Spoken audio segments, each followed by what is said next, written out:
Randy Witte always had an affinity for rodeo, but didn't get a chance to participate in the sport till he went to Colorado State University, where he majored in technical journalism and found the CSU Rodeo Club.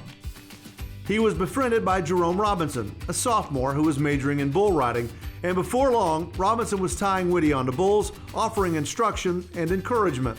Witte enjoyed his days of competition in college rodeo and also in the Rodeo Cowboys Association, but he knew early on his future was as a rodeo writer, not a rodeo rider. He sold his first magazine article to Western Horseman in 1968. Judging rodeo's bucking events was based on interviews he did with saddle bronc rider Jim Wise, world champion bull rider Freckles Brown, and world champion bareback rider Jim Houston.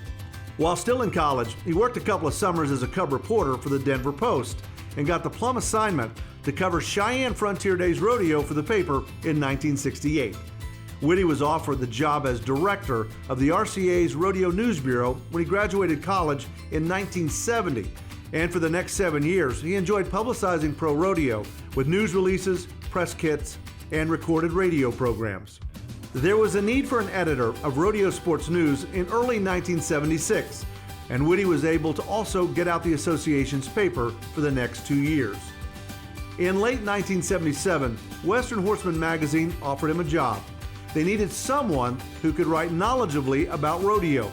He accepted the offer with one condition, that the PRCA not be left in a bind when he left. That was easily granted. Witte continued to write about rodeo for the next 29 years. Please welcome Randy Witte to the ProRodeo Hall of Fame.